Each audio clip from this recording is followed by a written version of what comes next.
in which this lens is being practically applied, and that's shown here. So on the left is the more traditional approach for using life cycle assessment in policy. It's quite straightforward.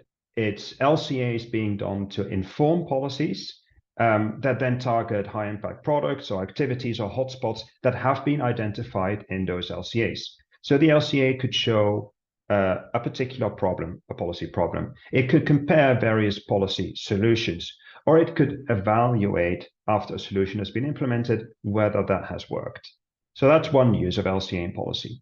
But what's happening now is a much more challenging and interesting and ambitious approach to integrating policy and LCA. And that's the design of policies that promote the use of LCA by actors who are subject to that policy, and often, in addition, that demand certain life cycle performance. So the policy could have like a voluntary and mandatory rule for assessment to be conducted, and that might be tied to incentives or limits or thresholds related to life cycle performance. So I'll give you an example of both, and then I'll pass on to Reid. So on the left-hand side, LCA to policy, well, what has been happening is that people have conducted LCAs and said that, for example, electric vehicles tend to have a lower impact if you also supply them with renewable electricity. So we've got policies that promote electric vehicles and also that promote renewable electricity. But we also have a different type of policy, that's the type shown on the right, where the policy demands LCA. And the low carbon fuel standard in California is an example of that. It says that you have to do an LCA of your fuels and meet certain life cycle performance for that fuel. So this is quite a different type of policy that requires the actors involved to constantly conduct analyses and meet certain life cycle standards. Right, that's just my basic introduction. I will now pass over to Reid.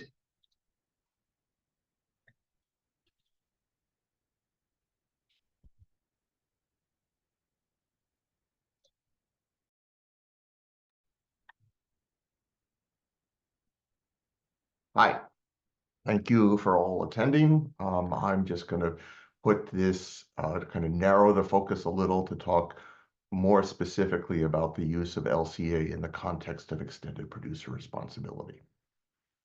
And, all right.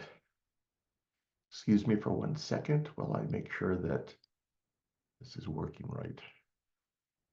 There we go. Okay, so I'm a research scholar at the School of the Environment here at Yale, and we're very fortunate to have our two speakers with extensive knowledge of LCA and EPR. As you heard, Nicole Portley is the program plan lead for paper and packaging EPR in materials management in the product stewardship team in the Oregon Department of Environmental Protection. In much simpler terms, she's a key state official in the development of Oregon's EPR system for packaging. For those who are based outside of the US, Oregon is a state in the Pacific Northwest part of the US. Scott DeFife is the president of the US Glass Packaging Institute, and he is a veteran participant in policy development and debate related to packaging. And Oregon is a pioneer in the integration of LCA into EPR. In fact, I think it's the leading jurisdiction in the world on this topic. And while there's a lot of general intention mentioned in environmental policies about taking a life cycle perspective, the formal use of LCA is less common.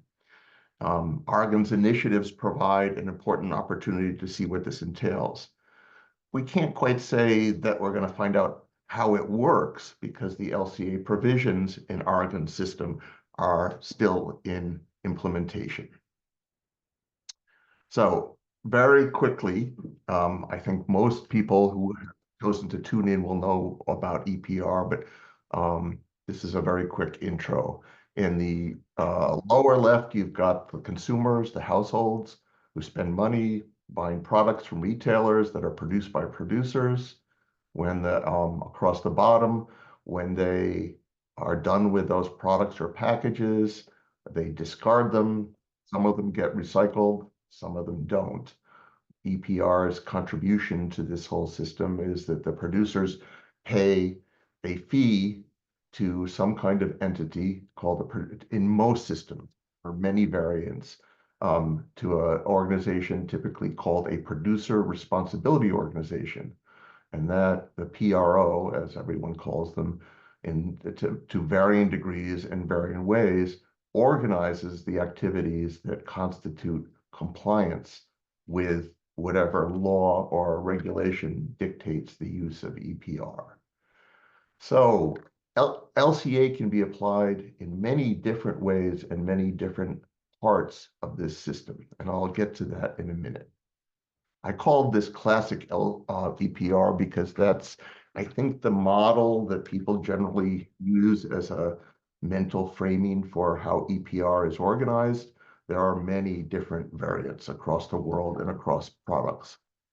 All right, there's another layer in all this. In addition to the producers paying a fee to the PRO to actually engage in whatever activity is dictated in the EPR system, that's shown, there's another level, which is what's called eco-modulation. If you first you see that there's this PRO basic fee.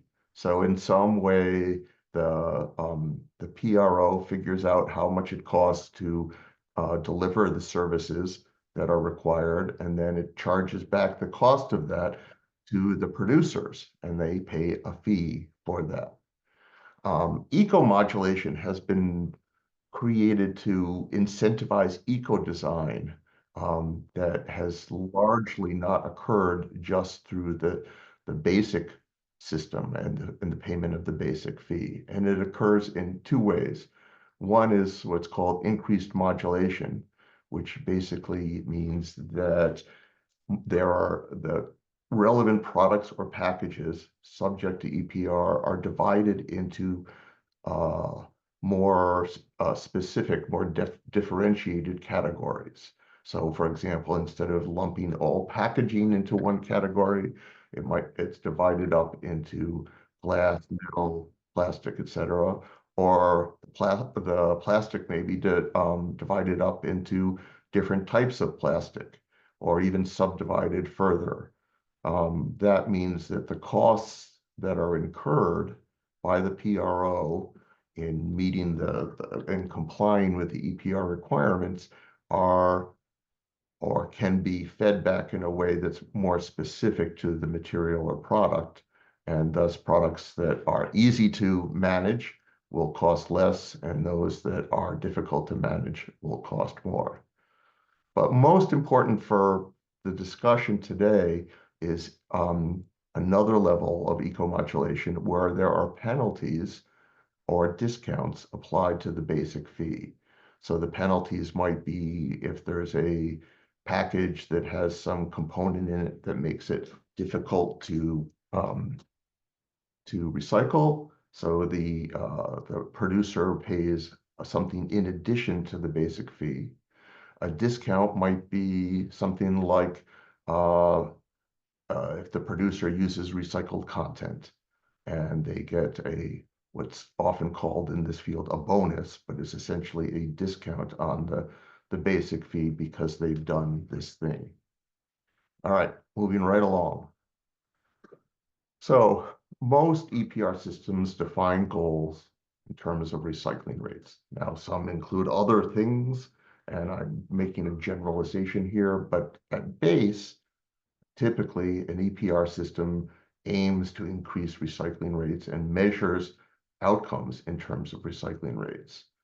But if you think about the process that goes on when there's an EPR scheme that's put in place, the producers respond in varying degrees to those new costs. Overall, that causes a change in the type of products or packages that go on the market, and that changes the waste streams, and it also, the EPR obligations in various ways cause a change in end-of-life management. So typically what we see is that the systems, the metrics, the indicators in the systems are based on recycling rates not only that, but primarily that. And any kind of mandatory obligations are framed that way. The problem here is that what we're really after is not changing the recycling rates. What we're really after is environmental improvement. We want to see greenhouse gases go down.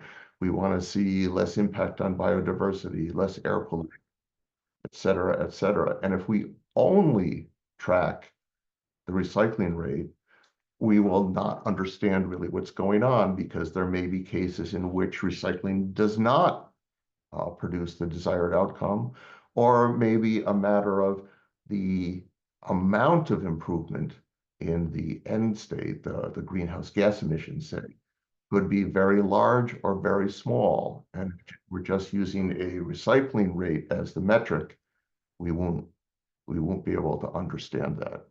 So in summary here, the use of LCA is an attempt to understand more than changes in recycling rates. It's an effort to estimate the size and the nature of the environmental impacts and policies that motivate EPR, or that are used in the design of EPR, or are used to assess the success of EPR. Okay, last slide, then we get to the really interesting people. So how could LCA be used? It could be helping policymakers and the public understand what the nature of the problem is that motivates the adoption of EPR. Where are the environmental impacts? What is it that we're trying to improve? It could also be used as an analytical tool to help figure out what exactly the EPR system should look like, what products are included in the EPR system, what the fees system is that affects the incentives faced by producers. It can also be used to look at how well EPR is working once it's up and running. More ambitious and quite different is to actually use the quantitative outputs of a life cycle assessment to design an EPR system, or to determine compliance. So the outputs of EPR could be used in the determination of what the targets should be in the EPR system, or it could be used to define when a producer is eligible for a bonus or must face a penalty, or if there are subsidies that are provided to recycling systems through the money that's raised through EPR. There are many different ways, but it's important to distinguish between when the output of the LCA is determinative, that is, the numbers play into the actual regulation, or when it's used to understand things. So that's the end of my comments. I hope that helps folks understand what's going on. And I'm really pleased to turn this over to Nicole Portley. Thanks so much, Reed. Share my screen. So I'm Nicole Portley. I'm the PRO program plan lead with State of Oregon's Department of Environmental Quality, and I'm presenting today on LCE, Life Cycle Evaluation, in Oregon's Recycling Modernization Act. I'll get to in a moment to why it's LCE rather than LCA. And this is a project that I'm working on in tandem with our LCA technical expert, Peter 𝐒𝐞𝐫. So I'm going to provide a brief introduction to our law, the Recycling Modernization Act, which passed in August 2021 through our state legislature, and the start date for which is July 1st, 2025, so right around the corner. And then I will delve into our life cycle evaluation rules.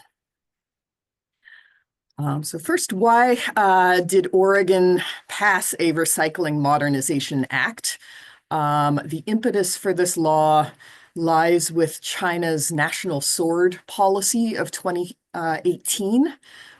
China was recycling a lot of US and other international domestic waste up until that point, but then instituted a ban that all of a sudden excluded China from global trade of these materials, and thrust American recycling markets into chaos and really revealed some problems, some systemic problems that needed to be addressed.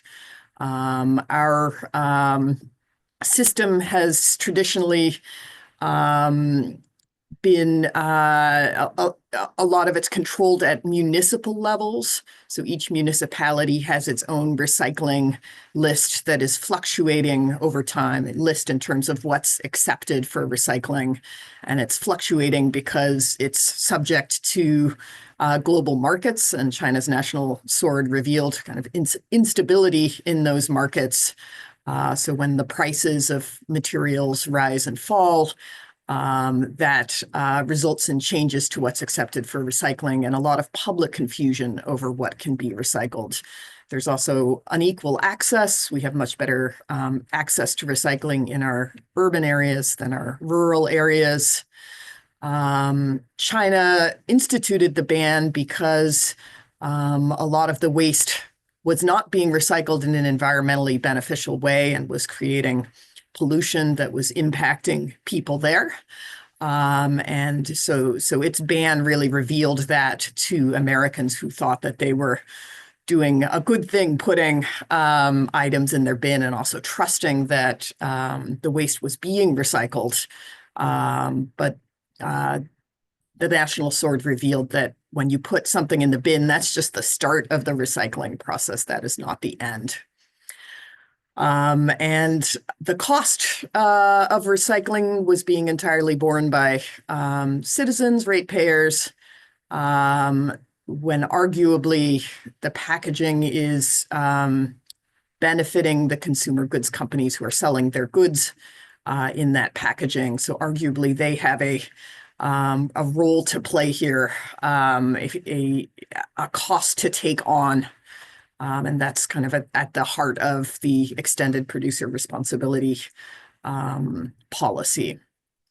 So all of these concerns versus the benefits of recycling was kind of making for an unclear balance among the two. So we wanted to bring recycling clearly in the beneficial, make it clear that it is beneficial, introduce solutions. And our law contains such solutions, and it is based in extended producer responsibility. So that means that producers are putting money into the system, and those funds are being used to fund the modernization solutions. So producers of packaging, printing and writing paper, and food serviceware, so the bulk of what is recycled in our system. They have to join a producer responsibility organization and pay fees. And then the PRO channels those fees in multiple directions, including to local governments and their service providers, so the waste haulers, so that they can expand their infrastructure and fulfill a requirement to collect a uniform statewide collection list of materials. So that applies to all municipalities of over 4,000 people in Oregon, but smaller municipalities can voluntarily implement these programs if they want to. So the municipalities get funding from the PRO to expand their infrastructure so that they can collect this list. So that's things like trucks, depots, containers, and then those materials collected curbside and at depots go to sorting facilities. Those sorting facilities receive what amounts to an 100% subsidy from the PRO, and they also come under a new permit program from the state. They have to meet targets, capture rates, contamination threshold for their outgoing bales. So they receive those materials, they sort them and bale them. And another condition of the permit, the new permit program, is that they have to send those materials to responsible end markets. So this system is designed to address all of those problems on the previous slide with the scales. And so you may be wondering, where does life cycle evaluation fit in here? The statute includes obligations on producers and PROs regarding the evaluation of life cycle impacts of covered products. So this could encompass life cycle assessment, or LCA, and potentially other tools for life cycle impact evaluation. And I'm going to get to what these obligations are in a moment. But first of all, I wanted to speak to why life cycle impact evaluation is in our statute at all, being that the Act predominantly addresses recycling, which occurs at the end of a product's life cycle. So while the law's interventions and spending are predominantly focused on recycling and the end of the life cycle, the law does include some measures that are focused upstream in the life cycle of covered products. And the overall goal language for the Act focuses on reduction of life cycle impacts. Some prior department research has been instrumental in informing this life cycle context for the law. It's called our attributes research. It was basically a giant literature review of comparisons in terms of the life cycle impacts of products that have 4 popular packaging attributes with products that do not have these attributes.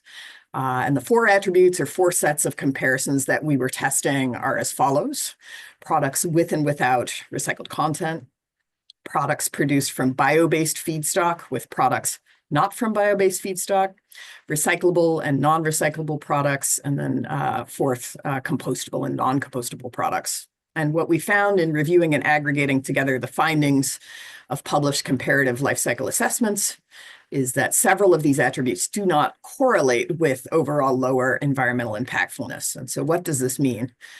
Producer and consumer decisions about packaging are often being driven by pursuit of these attributes, but the pursuit of these attributes does not necessarily make for more environmentally beneficial, less environmentally impactful packaging.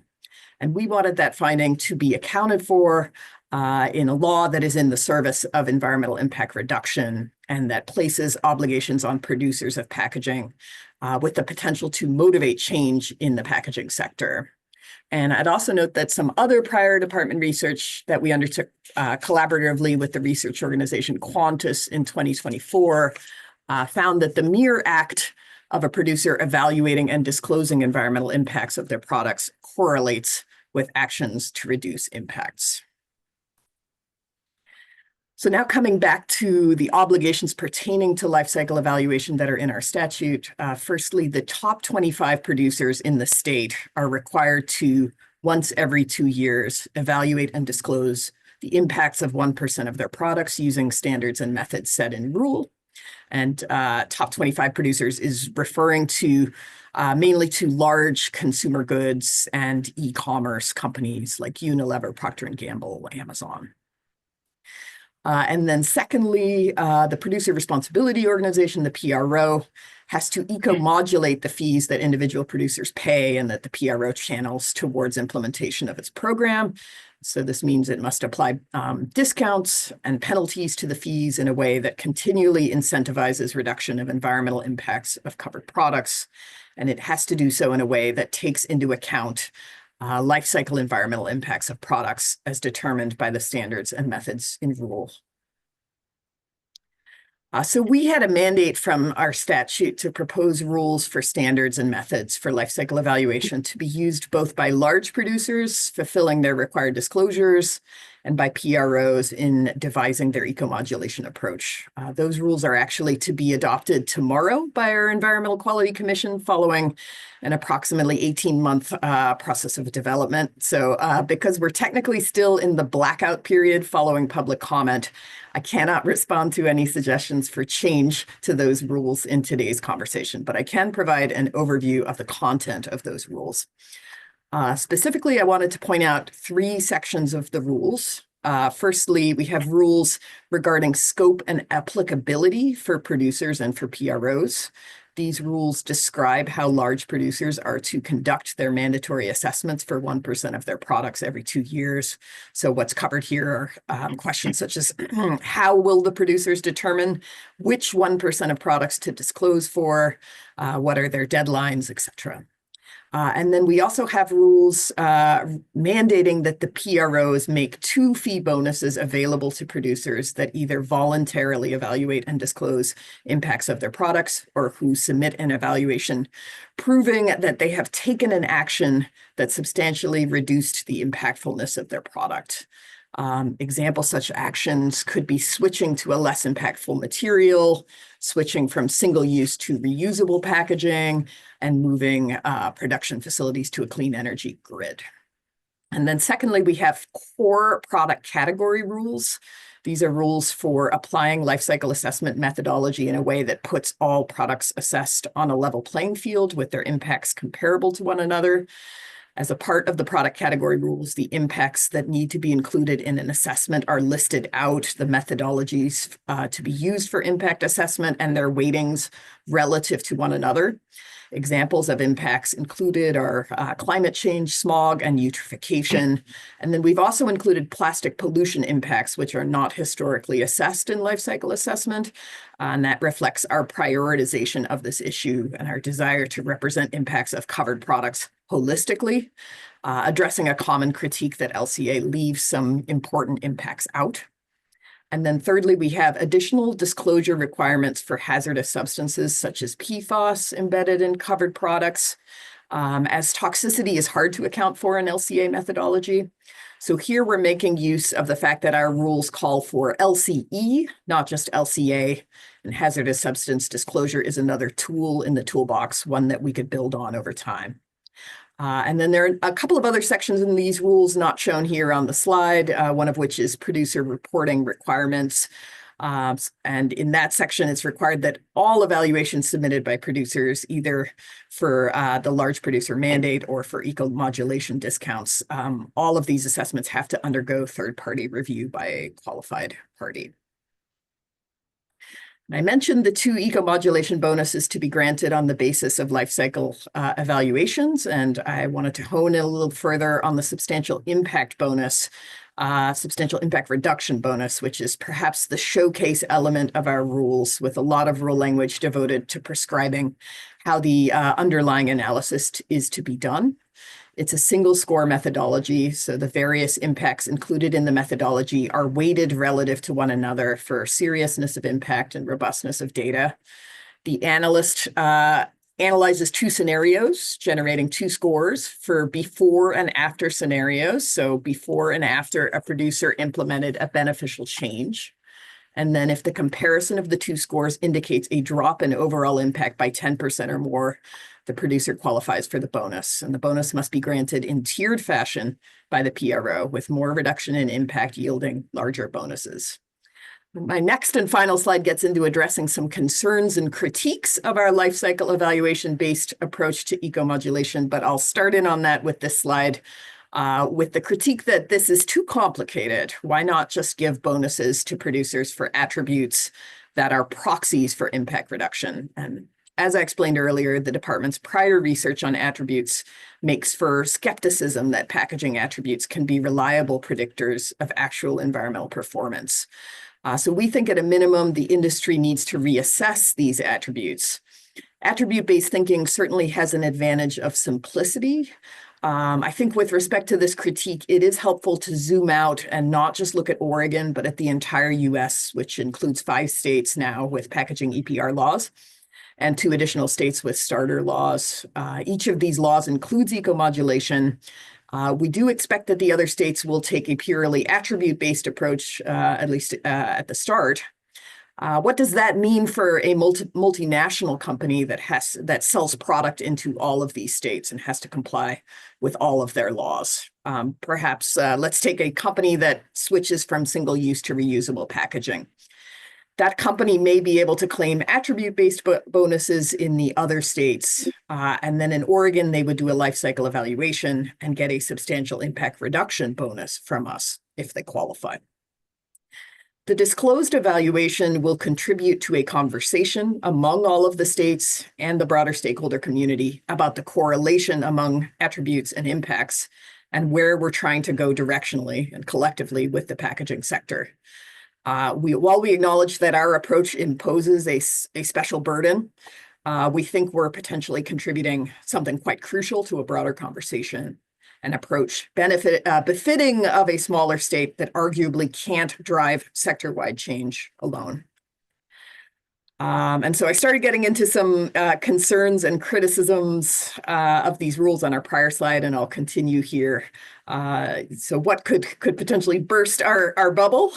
And I'll clarify that I'm being general here rather than discussing specific changes to the rules.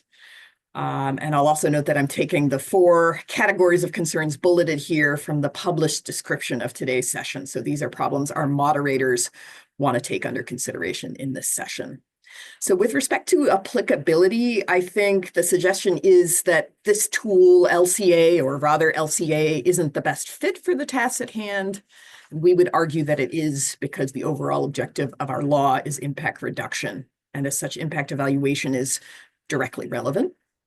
As for ease of use, we do concede that it's complex, but the complexity of our standards and methods and rule reflect actual complexity in how products are produced by today's supply chains with transboundary trade, multiple entities, disparate impacts all involved. The rules may be complicated initially for producers to apply, but we do expect automated options to arise over time and make things easier. Our rules also advance ease of use by allowing for batching of similar products into a single assessment. And I'd also put in the category of advancing ease the fact that we've been very prescriptive with these rules. We limit practitioner choice as much as possible. So the analyst cannot predetermine the outcomes and also doesn't have to think too creatively. As for cost, there are costs associated with conducting these evaluations, and I think we can address the question of costs and are they worth it from a few angles. First, the environmental impacts of products are real and costly, and if a disclosure costs, let's say $30,000 to prepare, but that informs a producer change that reduces, say, $100,000 worth of environmental costs, we would say that societally speaking, this was well worth the cost. Large producers can keep costs down by batching as well as using in-house life cycle assessment capacity, which many of them have.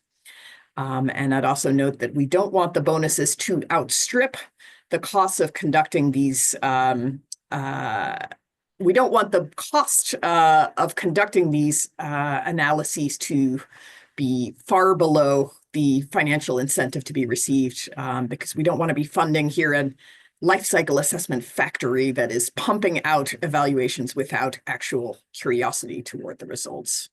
And then finally, I think there are a suite of possible concerns about stakeholder interests and fairness. I'd note how we treat emergent impacts like plastic pollution and toxicity, whether or not they're accounted for, and how they're accounted for. And here I'd say that we're envisioning this work as a journey, not a destination. We do anticipate fine-tuning of these rules in subsequent rulemakings and potentially adding more life cycle evaluation tools to the toolbox. And then there's the question of how these rules intersect with an industry landscape where materials compete with one another. And I anticipate Scott may get into that from the glass perspective. Generally, we're not partisans of one material or another. We're trying to be material neutral arbiters and put out a method that accurately reflects impacts of all materials, although it is true that materials do have different impacts, one versus the other. And then finally, there are concerns around large versus small producers in terms of the eco-modulation bonuses, and do large producers have an advantage because they have in-house capacity? And I think some of the concerns here are being addressed by our PRO Circular Action Alliance in their proposal for how to implement the bonuses. They've proposed a cap so that large producers will not be reaping considerably more benefits from the bonuses than small producers just because they have more tonnage in the system. And with that, I'll hand back to Reed. I think I may have gone considerably over time. Yeah, we're running much behind, unfortunately, and I would like to get to the interaction. I have 2 requests for Scott. One is shorten where you can, And let's really focus on the role of LCA. I mean, many of us here are really interested in EPR, but the point here is to ask about the role of LCA in this. So succinctly, go ahead. Absolutely. Thank you, Reed. And please let me know if at any time the service workers who have immediately started work outside my office door and window, if that noise is making its way through to the presentation, and I'll try to adjust. But if you can't hear it now, then we should be okay.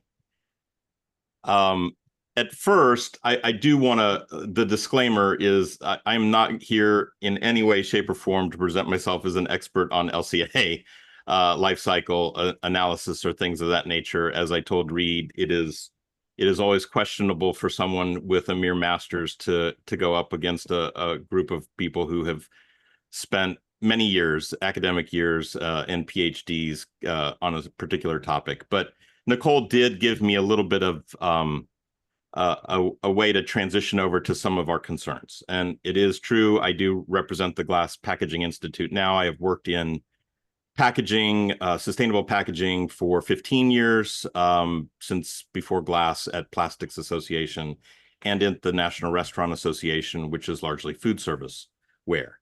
I actually believe that to crystallize the point, Reed, for you, that our concerns with the use of life cycle assessment in extended producer responsibility for packaging is really summed up in everything with life cycle assessment to us is very context specific. What is the region that you're studying? What is the jurisdiction that you're studying? What is the question you're trying to answer? And that there are many details and factors and data that are not known so that they cannot be included in your typical life cycle assessment than are known. Oregon, I think, has, and Nicole mentioned them, should be commended for trying to add some data for things that are typically not in most LCAs. The area of data for toxicity and impact of mismanaged waste on the environment is relatively new and growing. We'd like to see much more of that before decisions are being made, especially between materials. I think Nicole alluded to that. In a panel with Reed earlier, I have certainly acknowledged, and I believe that the practice in most European EPR for packaging arenas keeps LCA eco-modulation judgments within material categories. So is one glass bottle, being produced in a more sustainable manner than another glass bottle? When you start crossing material streams over, you open yourselves up for more negative impact for material and data that is not included in the system at all.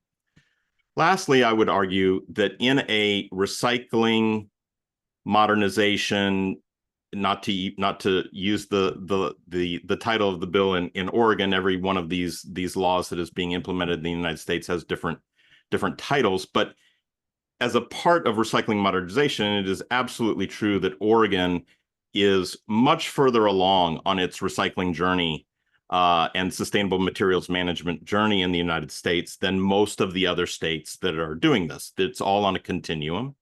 But the situation for the material in Oregon is very different from the situation for the material in, say, Colorado. I can share my screen very quickly just to give you give the audience some perspective. I'm going to close off this camera, sorry there, and then share this particular picture, which is all of these pictures are glass in the United States. The picture in the middle is ultimately what needs to be produced to go back into a furnace.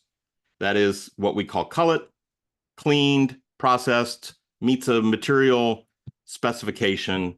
The stream on the one side, I've called it bottle bill glass. It could be drop-off depot glass. It doesn't necessarily need to be in a deposit return system. The material on the left is an example, not the example, an example of what commingled single stream glass often is in the recycling and waste management system in the United States.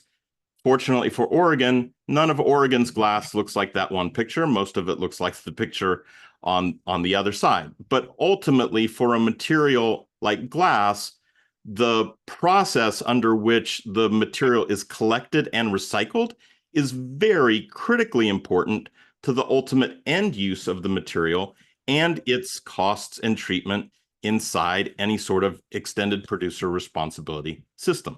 At any point, if folks want to see that picture again, I can. But it is more to say that everything has a context. What is true in Oregon cannot simply be replicated in another jurisdiction, let alone another country, right? More importantly, in the United States, from one jurisdiction to another. So that while I certainly understand and do not have any issues at all with many of the ways that Oregon wants to advance the use of life cycle assessment or life cycle evaluation in their law for the packaging the material that's in it, it is not necessarily easily translatable to every other jurisdiction that is not starting in the same place that Oregon is starting. There are other things where an analysis of the greenhouse gas impact and the climate impact of different parts of the EPR system are also relevant. And one is the collection methodologies. Is commingled single stream more impactful on the environment due to the contamination and the leakage, which leakage is an issue that permeates almost every part of the standard life cycle assessment evaluation. There's leakage in production, there's leakage in methane from extraction, there's leakage in distribution and things of that nature, which are often not included in that. But if you're only evaluating the package in as one package versus another package, you're not evaluating all of the other impacts. How many trucks? Do you have a subscription pickup model where multiple recycling trucks are being allowed to go down the same street? Or do you have a zoned collection model? Those are not being studied in the EPR law. So it is not so much a concern with one or two of the particular efforts from Oregon to include some measure of life cycle evaluation in its law. It's where is the rest of it? And there are other impacts and decisions and systems that are being built where it is not being applied, and it is only being applied to the products. So I hope that helps, in a short manner, respond and give some of our concerns. So let me jump in here because I'm keeping an eye on the moving clock and just ask some questions of the two of you. The one, and I'm deliberately picking difficult questions to keep the audience awake.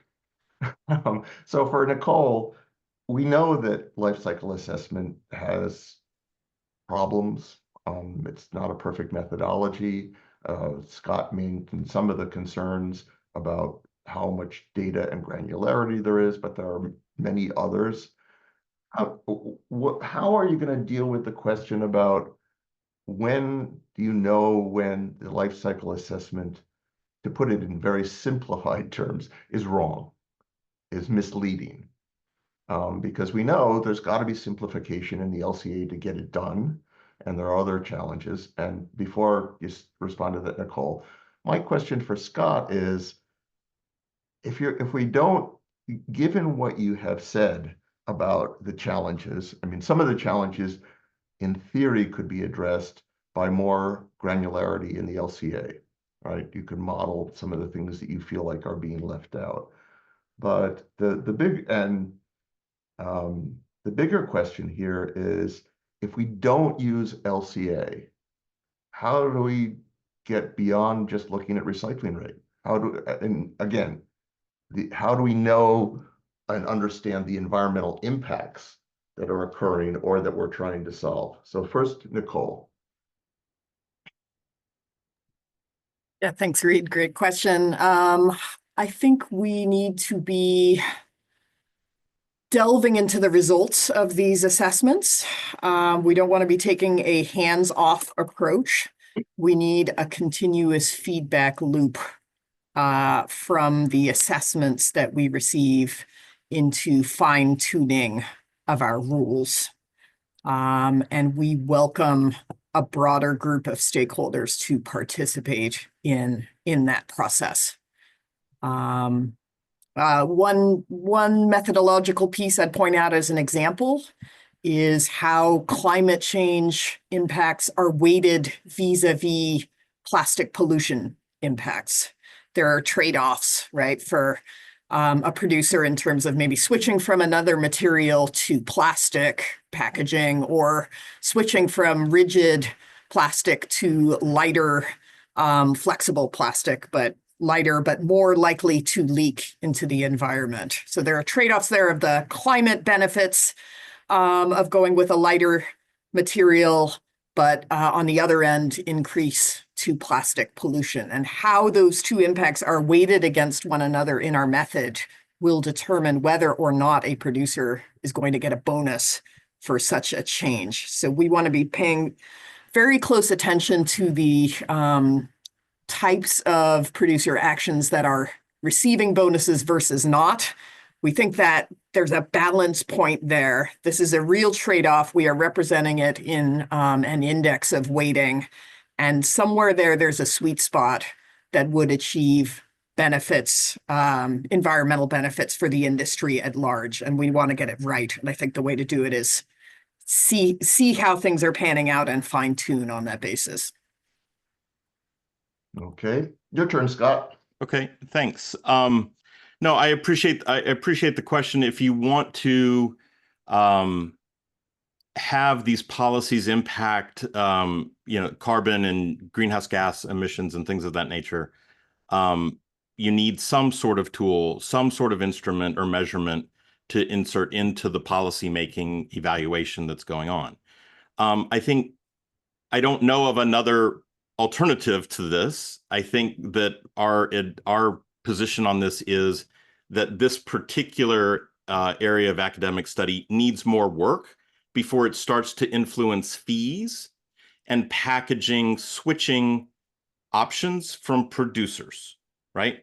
And research is always good.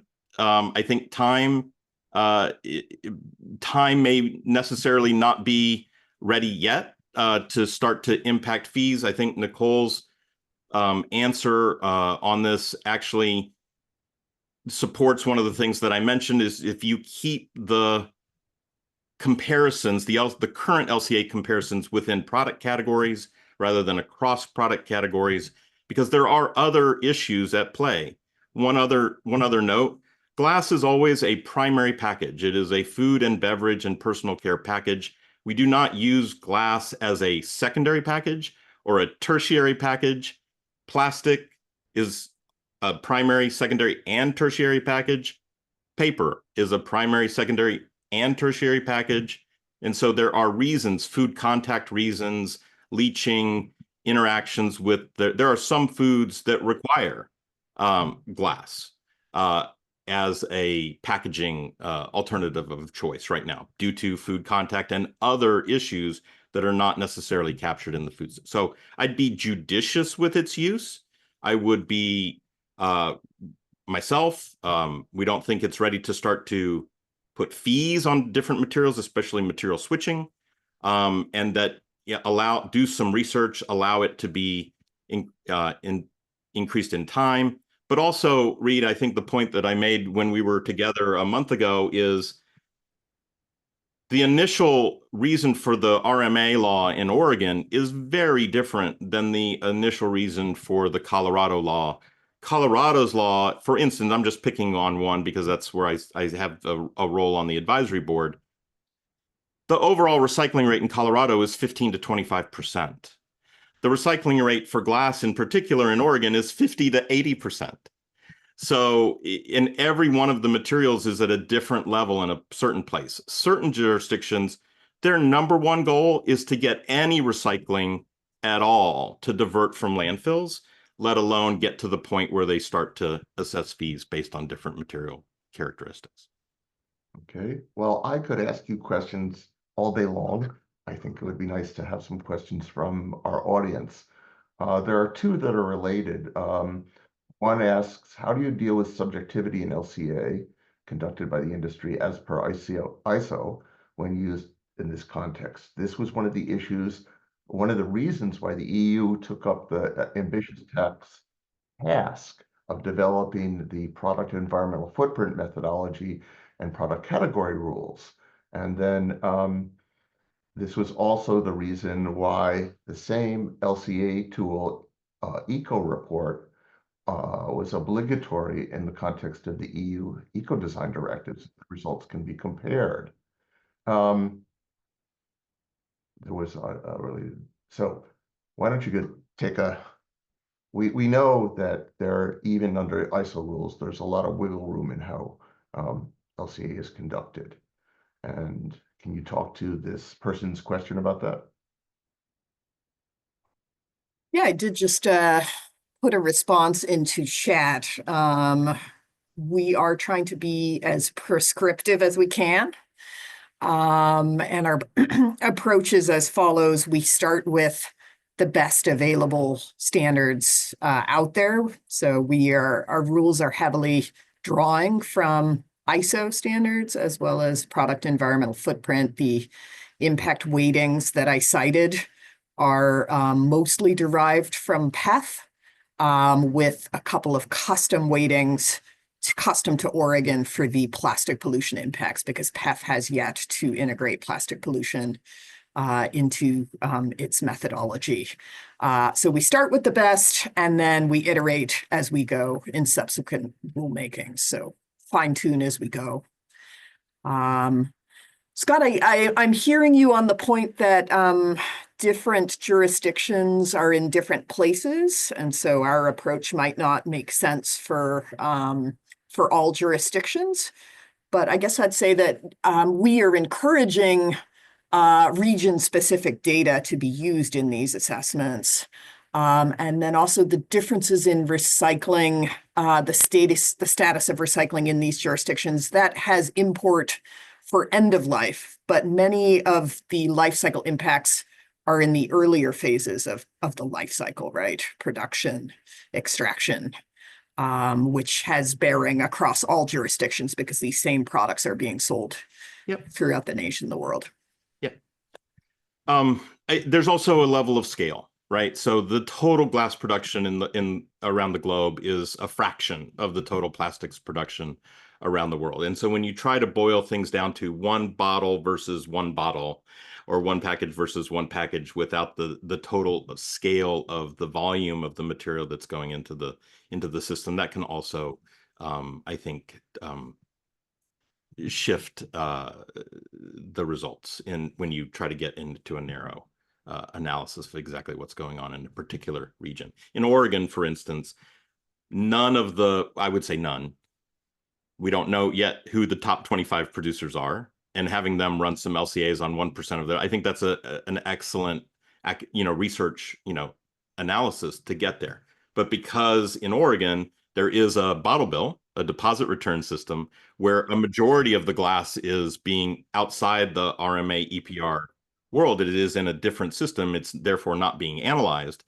Most of the producers are not going to have as much glass. That may benefit us, actually, to be honest, that most of the product package categories that are going to be studied by the top 25 producers are not going to be glass intensive producers, right? So, but that also plays into the collection modalities that need to come into play. Oregon's doing a very good job of, differentiating that which is closer to the end market and which is further away, depots versus, curbside collection, things of that nature. I just think that there's many more factors that are going to impact Oregon's environment than the particular, carbon characteristics of one bottle versus another bottle. Okay, thank you. To my dismay, we have to stop because there are other sessions coming online. I want to thank Nicole and Scott and say that we would be we hope people will join us in the new policy section so we can go into more detail. I'm sure that the LCA focused folks would like to hear more detail about how this plays out. So stay tuned, and thank you very much. Oh, there is a mailing list sign up in the chat, and there's also an option to provide some feedback to us. A questionnaire also in the chat. Reed, just one last thing. I know there might have been some questions in the chat that I wasn't able to get to as it was scrolling through, but certainly if people want to follow up, I'm happy to follow up with folks afterwards. Okay, thanks. All right, thank you both, and have a good afternoon, evening, or night. Thank you. Thanks, Reed. Apologies for running over time. All right, bye-bye.